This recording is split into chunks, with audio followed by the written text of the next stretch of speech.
IDW Sonic Comic Issue 26. We see Eggman complain at a time like this that Tails' machine doesn't look nice enough. I can see why it'd bring back Tails and Eggman's petty rivalry from Sonic Lost World. It'd be nice if it was developed on and done in a way that doesn't make Tails look like an immature, unlikable brat. It'd make more sense for Eggman to be portrayed that way in the rivalry instead, while Tails is the serious, mature one, even if they are still rivals. And he seems to be that here, as all he wants to focus on is making sure the machine works and doesn't implode the island. What are they doing? Making a machine to keep the island afloat without an emerald? If they do that, there'd be no excuse for them not using the Master Emerald to neutralize Zeddy's emeralds. No, it's just a multi-portal generator. Never mind.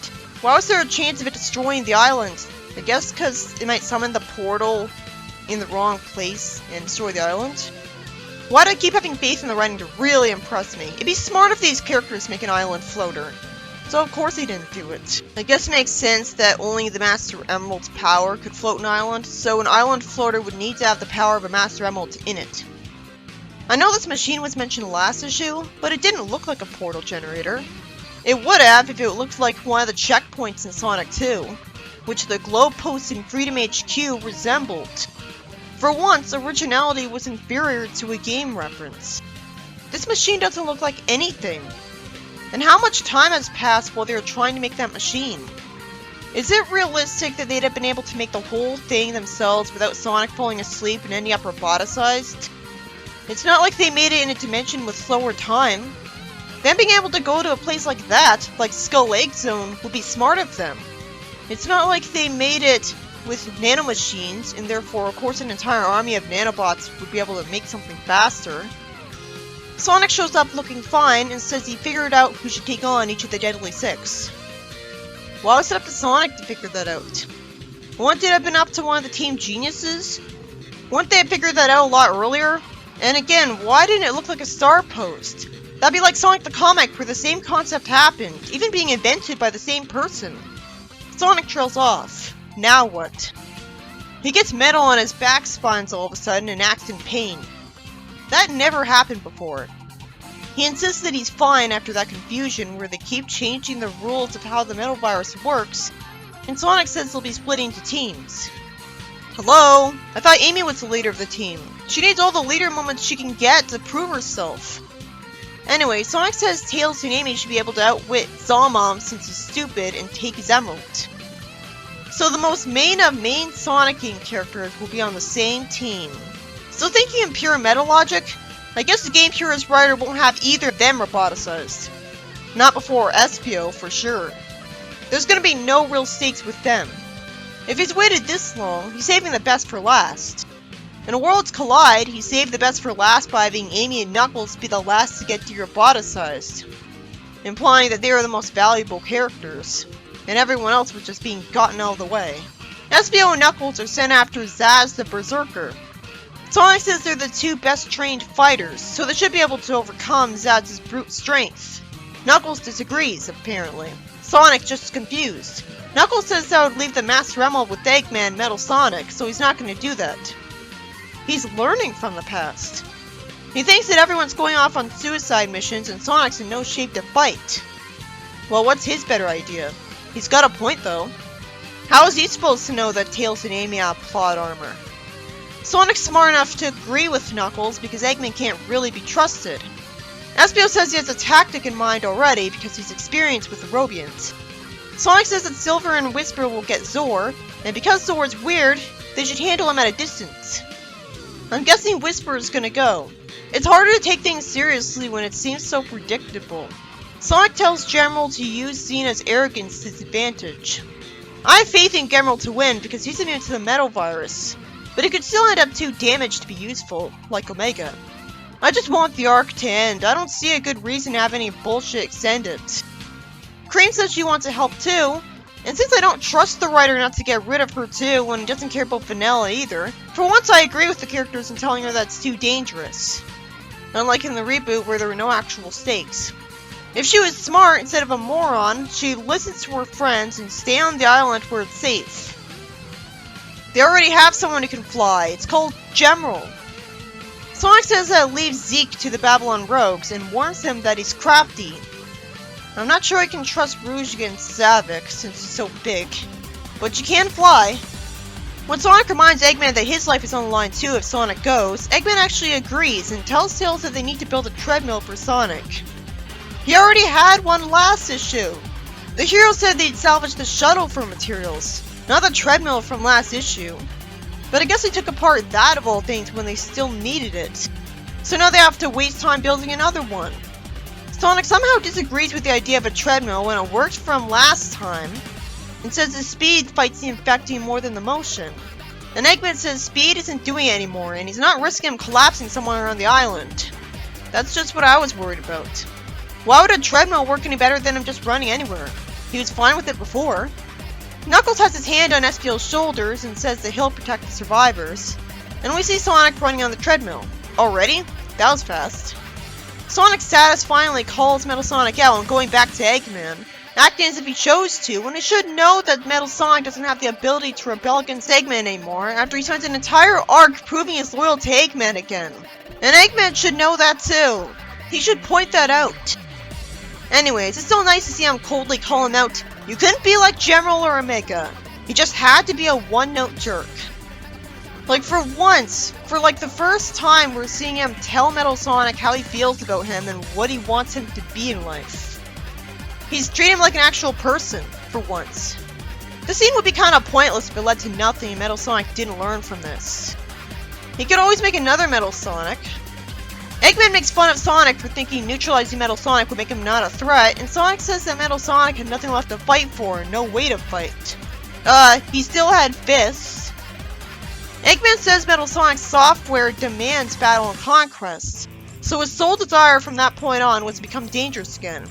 Eggman keeps wasting my time as Sonic cathartically makes fun of Eggman for not saying a good person, which he already did. Eggman taunts Sonic that he's helped spread the virus. He asks how many times Sonic's virus is mutated just from those failed attempts to run it off, and how much did he spread it by hitting other Robians, and asks how many miles of grass he caused to be infected. Sonic says he's not going to get into his head, which is also surprisingly smart of him. And Eggman says that his parting gift to him is that he gave him a germ of doubt he wouldn't be able to shake off. I prefer for this issue to have actual plot progression where the characters are getting emeralds from the Deadly Six. What made the writer think this was a good idea? We obviously want the arc done as fast as possible, but instead we're almost halfway into the story and no fighting has happened. Zavik asks Orbot to bring up every location where Eggman's had a base, and he complains about there being bases on other planets. He asks what Angel Island is. Cubot says they've got an alert in the metal virus making thing, as I'm sad that Zavik found out about their safe haven that quickly. Why would there be a base location in the list when he doesn't have a base on Angel Island and never did? Sure, he attacked it once in Sonic 3, but that was it. I think his only base was on the Death Egg, and that's not around anymore. Cubot tells Rouge that she works fast. I'm loving seeing them on the same side. It's nice how effortlessly Orbot and Cubot fit as good guys. Rouge tells Cubot to send Amy the latest coordinates of the Deadly Six so she can attack now. The portal generator gets turned on, and Sonic wishes everyone good luck, saluting them. And our time is wasted because we don't see them all going through their portals on the same panel. It's sweet to see General hug Cream and say he'll be back soon, and she says this isn't goodbye as his hand is on the back of her head. Even though General talks like a stereotypical robot sometimes, that doesn't mean he doesn't have a personality. I couldn't have said he had a personality like Reboot Rotor if he didn't have a personality.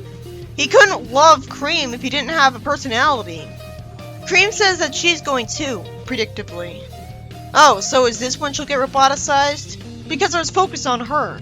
Wasn't part of Cream's whole appeal to the Japanese who love her most her obedience? The fact that she's a polite, obedient girl.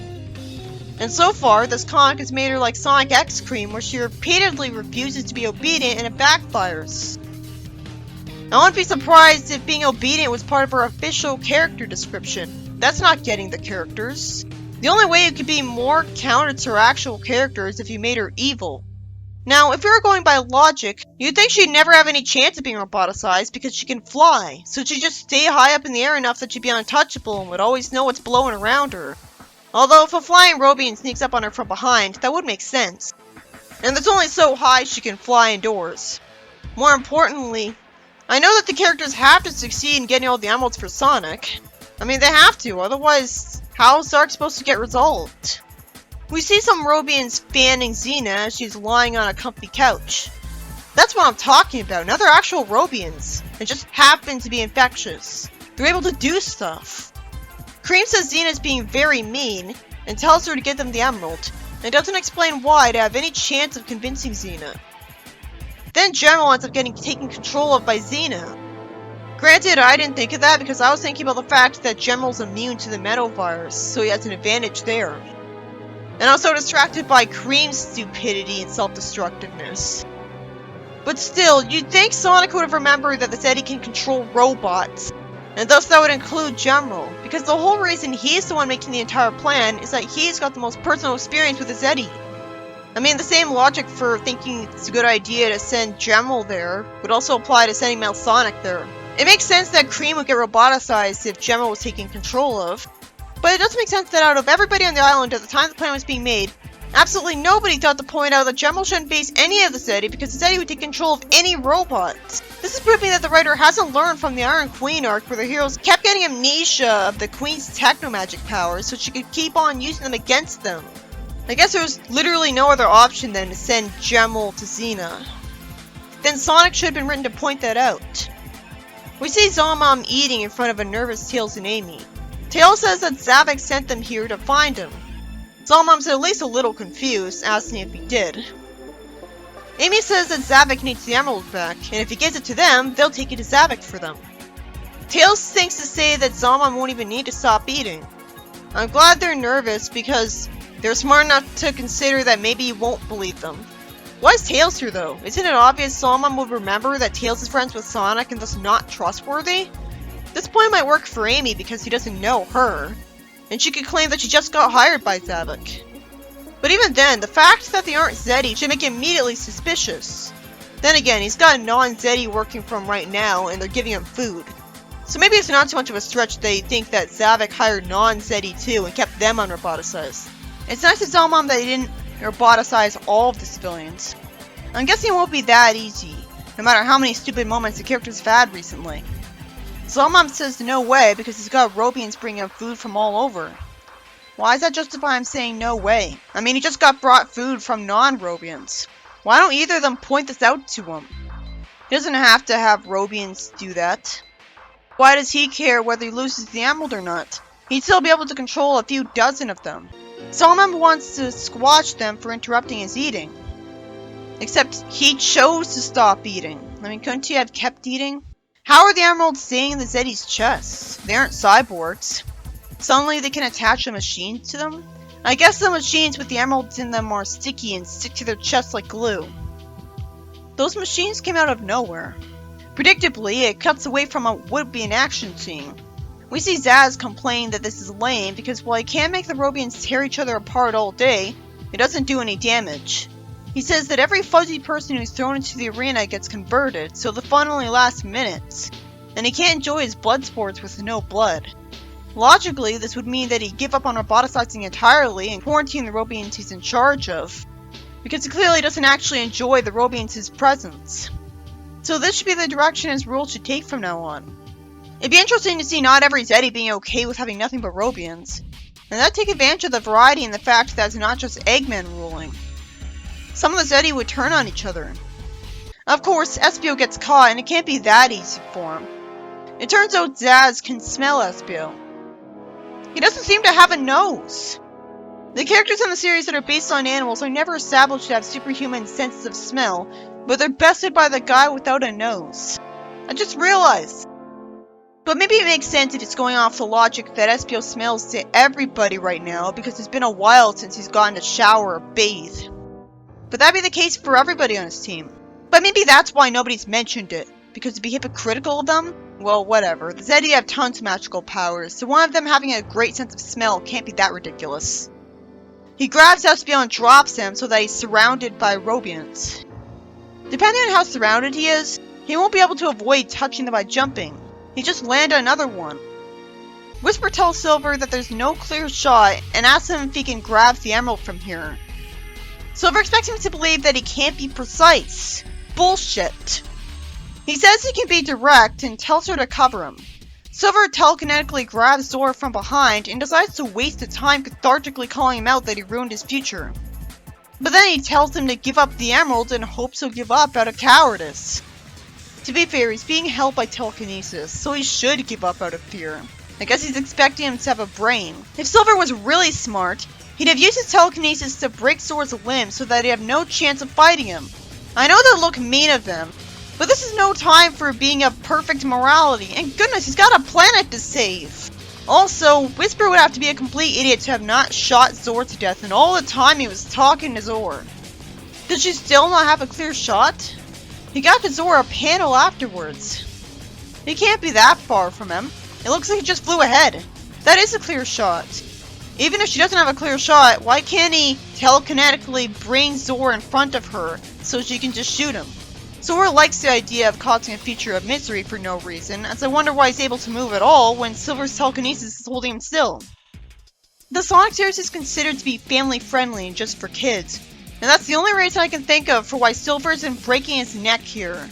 He tried to kill Sonic in his first appearance, multiple times. Why wouldn't he try to kill Zora who's proudly ruining his future right now? He's more an ableist trigger than Sonic was. Zeke seems to be the only one actively telling his Robians to go in every direction and look for people to infect. The Babylon rogues try to threaten Zeke, who immediately takes control of their airboards because airboards are technology as well. I hadn't thought about that, but maybe it's because Flynn's writing is so full of confusing, illogical surprises that it seems pointless to try to think ahead and predict how the writing would logically go. That's why I don't find his writing predictable, because it makes no sense whatsoever. It's only predictable in the sense that it's formulaic. Again, Sonic is living in a life where he had to deal with the Zeti. He'd have more reason to remember the Zeti and what they're capable of than I do. You'd think he'd have anticipated this. But maybe he did and he just figured the rogues could defeat him anyways. Or thought he had no choice either way but to send them. After all, it's 3 against 1. He's one little old man. I don't care if he can control their airboards. If you pin someone as big as Storm against Zeke, Storm would win. He'd beat the crap out of him eventually. Zeke's status finally calls the rogues children who need a lesson in discipline and humility. After Storm was reluctant to help save the world last issue, it's good that he gets hit in the chest by an airboard. Jet jumps ahead holding something and knocks Zeke over and stands on the airboard. Then he wastes time insulting him and telling him he's got him beat, when he shouldn't think it's over yet when he's facing someone who can control the airboards. What's been stopping him from flying his airboard at Zeke while saying this? I guess Jet's friends are in too much pain from just getting hit to beat up Zeke right now. The story ends with Wave and Storm being surrounded by Robians. I always knew they were screwed, but that was fast. Sure, it's a shame they can't fly without the airboards, despite being birds. What's the point of making them birds in the first place? This issue is by Ian Flynn and kept the variety going by having a ton of different characters going after every Zeti in one day, rather than just focusing on one fight against one Zeti. Instead, it'll cut back and forth between the various fights constantly. Well, that's less boring than I expected. It doesn't end with anyone getting roboticized, but it does make it seem like some of them getting disposed of is insanely predictable. If it weren't for Cream going to that portal, General's so fast when he flies that he could just fly into Xena, punch her, and then take the emerald out of her chest. Cream should have realized that he really didn't need her help. He could punch Xena and knock her out, and then come back. I figured we'd only see one Zeti's fight per issue, but the heroes need to end this now, and if one Zeti gets attacked, he can call the other Zetis and let them know they should be on guard for future enemies. So it can make sense that the heroes split up into little teams to take on each one, instead of all fighting each one at once. Wouldn't that be risking all of them at once every time a Zeti gets fought and potentially getting them all killed? I guess the next issue will be pretty frustrating and depressing.